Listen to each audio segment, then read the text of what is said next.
Chapter 1, 2,224 meeting, which is our season's finale. And would you please remain standing because we are going to do the pledge of the United States of America. I pledge allegiance to the flag of the United States of America and to the republic for which it stands, one nation, under God, indivisible, with liberty and justice for all. Thank you. Please be seated. Well, what a wonderful year in the past 12 months. And I thank to all of our members who have been allowing me to serve for you in the past 1 year. And thank you of the officers. It has been a pleasure working with you. And thank you our guests. We have guests here, George Day, for your continued support to this club. And you have been a member of this club before. We are anticipating to welcome you back. Okay. All right. Today is the finale of the toast of the Smedley Club 1, 2,224 meeting, and we are so honored and so happy to have our Thunder District champion, Daniel Mission Shores, to be our keynote speaker. Thank you.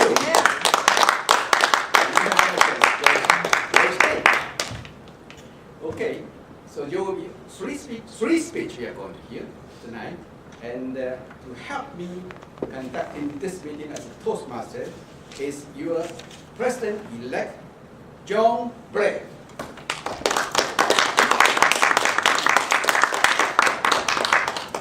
Mr. President, fellow Toastmaster, dear guest, George, future member, reinstated, welcome to all of you. It is the grand finale of 2016 and 2017 season of Toastmasters, Smedley Chapter 1. Right at the beginning, we would like to take a couple of moments and have the induction for our newest member, which is Daniel Mitson-Short. So I will invite Lee to take Daniel outside for a moment until we have our briefing.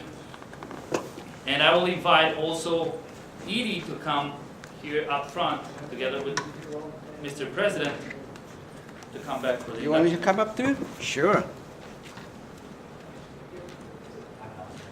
There's an extra pin up here. Is this for Daniel? So the question is, are you the members of Smedley Chapter 1 accepting the induction of Daniel Mitson-Short in our club? Sure. Yes? Yes. Can? Yes.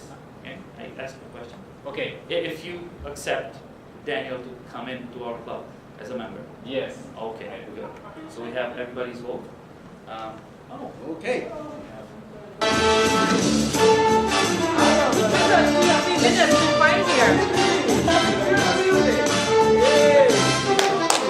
Let's give Daniel a hand.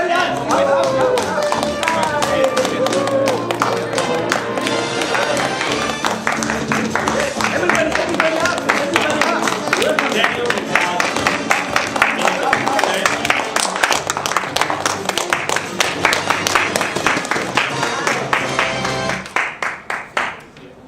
Well, I guess this means that you are officially a member of the Smedley Club Chapter 1. It was an overwhelming vote in favor as a part of this wonderful group.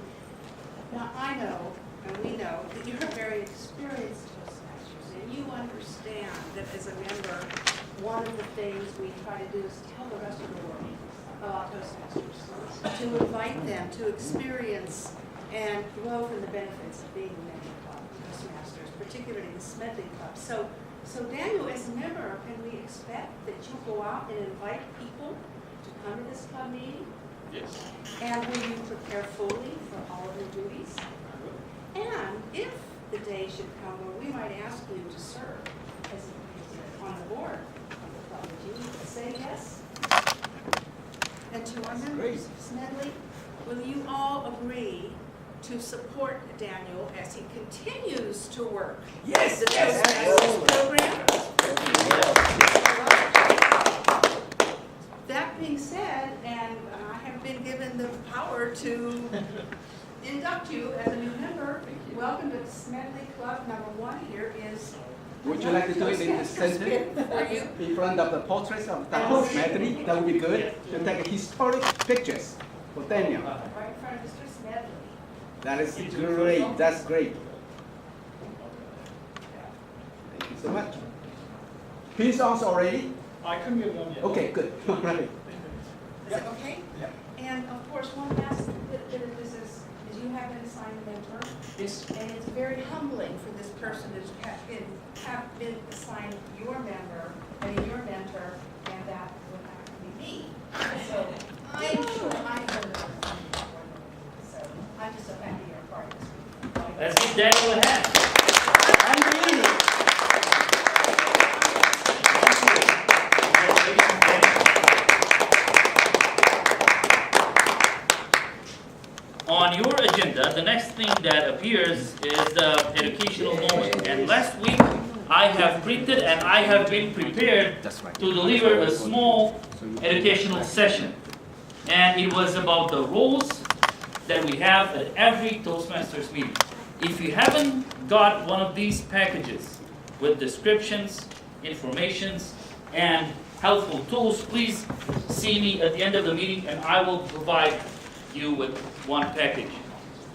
What I want to underline for the educational moment are some statements that you might find to be true and that we need to hear and agree upon here in this club.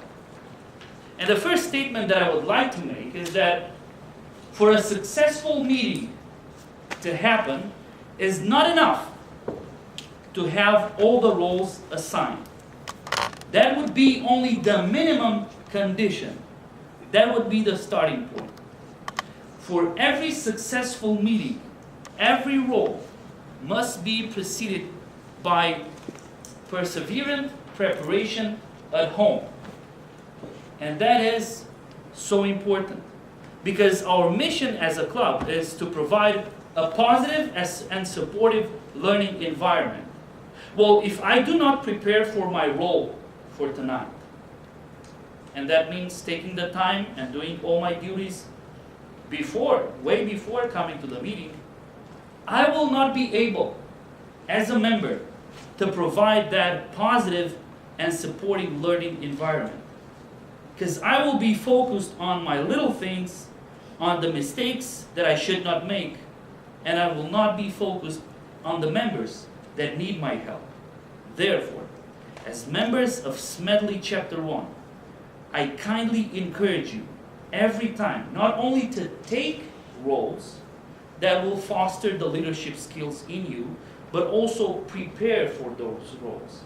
You don't need to execute them perfectly. This is why we are here, to give feedback, provide support, but it's essential to give your best at every meeting.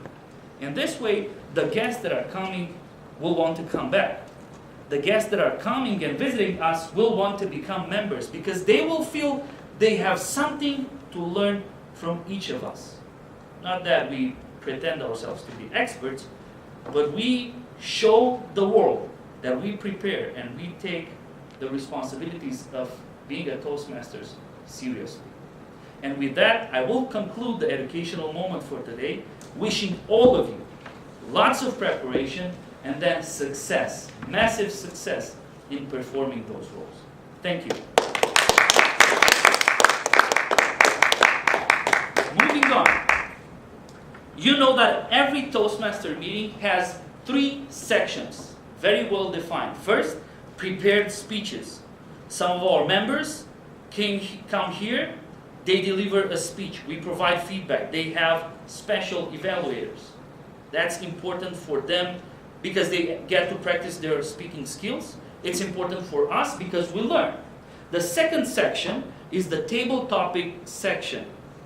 The brain fitness of Toastmasters. The portion where we stand up and learn to think on our feet and deliver a short speech that has an introduction, a body, and then a conclusion. And then the third section, so important, the section in which we learn a lot, the evaluation section. And here, a lot of us play a vital role. And I would like to call the evaluators, the technical evaluators for tonight, to stand up and introduce their roles. And I will begin with the ad counter. The role will be filled by Valerie Wong. Let's welcome her and give her a hand. Would you tell us what you will be doing today as an ad counter, Valerie? Yeah, I'll be counting the the filler words on, earn, also some of the repetitive use words. All right. Thank you so much, Valerie. Let's give her a hand. It is for the first time that she fulfilled this role, and she needs our support. The next technical evaluator is Bob Gorby as grammarian. Let's give Bob a hand.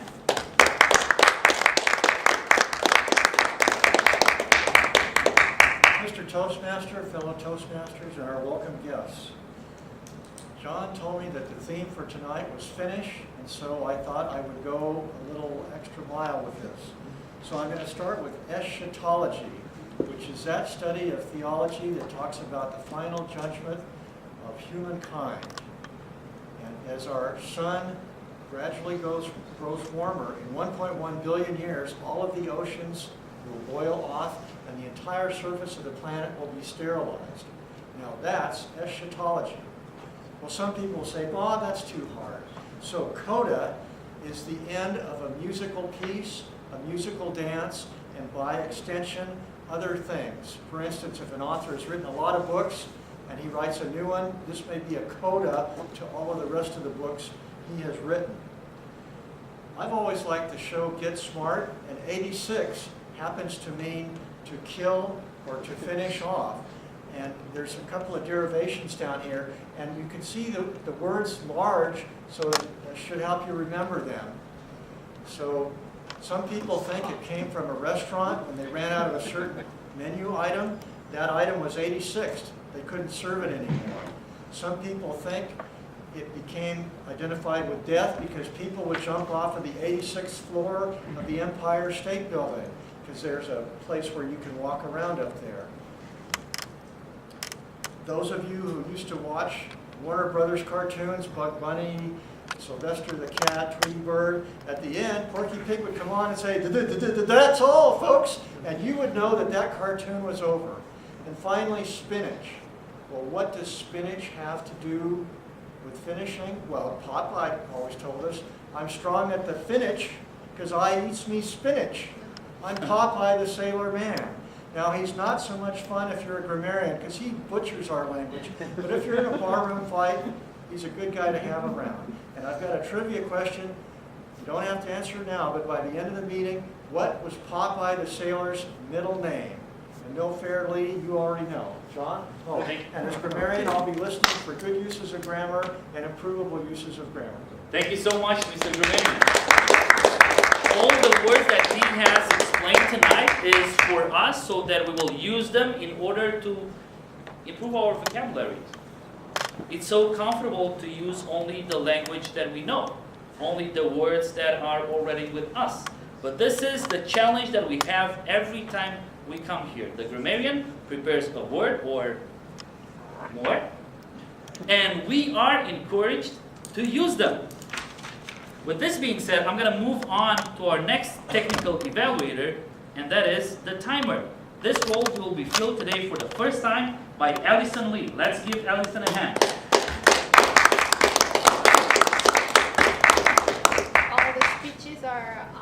All the speeches need to be in good time management. I've been monitoring time for all the speakers tonight. All right, thank you, Allison.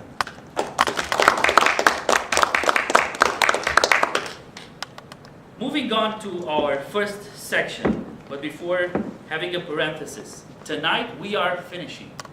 We are finishing what we have begun a year ago, a season, an entire year of Toastmasters. And if you are here tonight, let me congratulate you and tell you that you are strong men and women that had the ability to finish. You know that not all the people that start something also finish. And for this, I do congratulate our president, the entire officers team, and all the members that have stayed throughout the year with the Toastmasters program, and they have sought to improve themselves and their speaking skills. For the first section of the meeting, we will have 3 speeches in this order. First, we will have Daniel's speech. We will move on and listen Peter's grand finale speech. And then we will jump back to Daniel's second championship speech. And before inviting Daniel on the stage, I want to have a short introduction about him. Our keynote speaker, Daniel Midson Short, is the Founders District International Speech Contest winner of 2017. He won 4 times this district contest. He is also a professional TEDx speaker where he reveals his lessons learned on the path of professional speaking. His story is a remarkable insight into the incredible opportunities that Toastmasters members have available. Daniel will introduce his first championship speech, The Secret Power. The Secret Power, Daniel Midson-Short.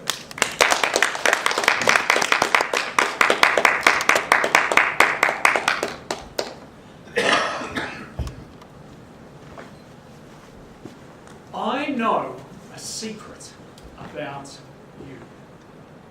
It's been hidden inside your whole life, just waiting for you to show the world. Mr. Toastmaster, my fellow Toastmaster friends and family. When I was a 10-year-old boy, I had a secret. It was a secret that I was terrified to share with anybody, so I hid it away from the world. And my secret was that I believed that someday I would grow up and learn to fly. Now I know what you might be thinking. That's not a secret. That's just a normal boyhood fantasy. But believe me when I say that I was not a normal boy. You see, when all the other kids in my class would yell and scream and shout, I was completely quiet. For reasons I can't explain, I was terrified to speak. And whenever I would get scared or excited, first my little fingers would start to tremble, my hands would start to shake, and soon my arms would start to flap. Now, as you can imagine, this was horribly embarrassing for my whole family.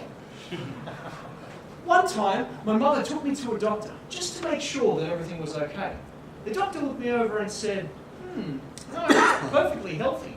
He's just a really weird little kid. And then my only escape from this embarrassment was every night reading comic books. I loved superheroes, and my favorite of all was Superman. He had super strength, he had X-ray vision, and best of all, he could fly. As a 10-year-old boy, I hoped and I dreamed and I prayed that maybe, just maybe, my flapping was a secret power, and that one day I would learn to fly. But I knew, just like every good superhero, I had to keep my powers secret, pretend to be normal. That same year, a new teacher came to my school.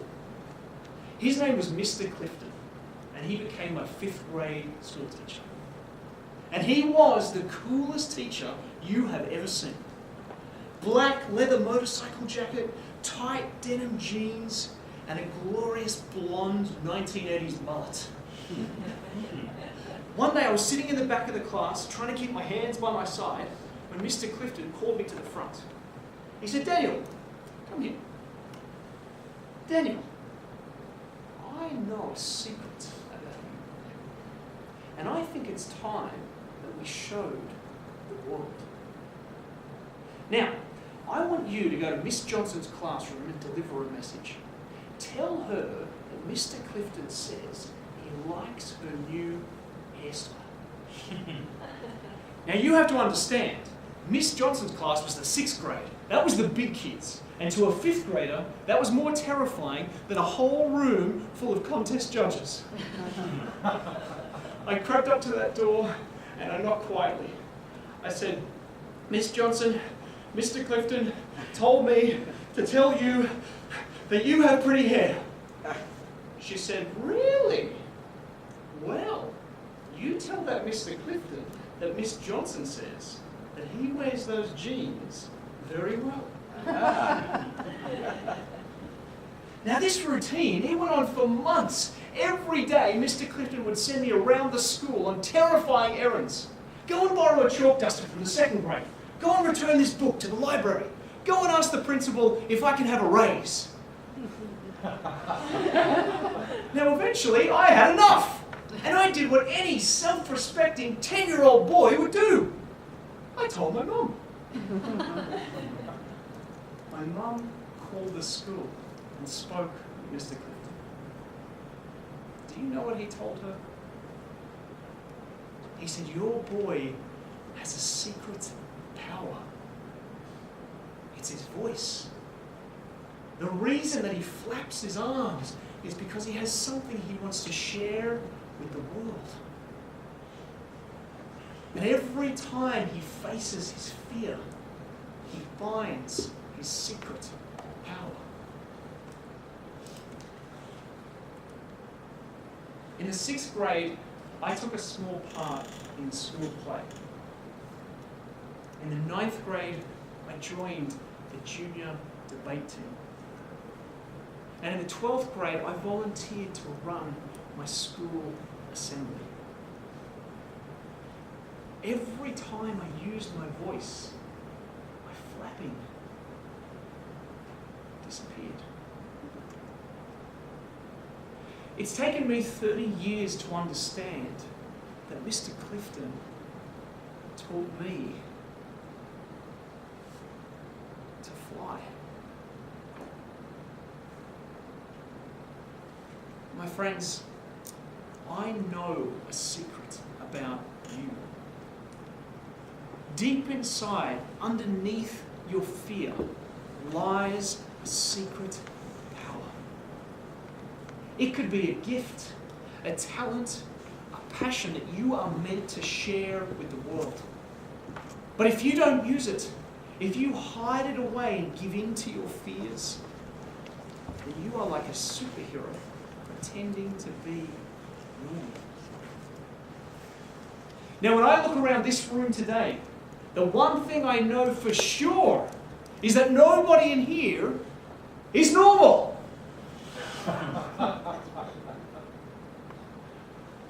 My friends, when you face your fear, you will find your secret power. And I promise you, you will learn to fly.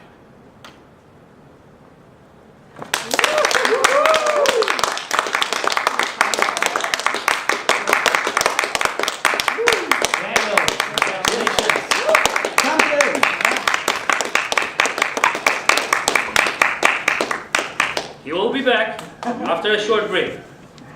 Enjoy the break, Daniel. Great. Daniel will kindly appreciate your eventual written feedback. So if you would be kind to have maybe the agenda flip the other side. That'd be great. And write some feedbacks, some ideas, some notes, some observations that you might have for his speeches. He will appreciate that. Even tiny little improvements, everything really helps. Everything helps. Everything helps. Because feedback is the breakfast, lunch, and dinner of champions. Now, for our second speech, our second speaker, our beloved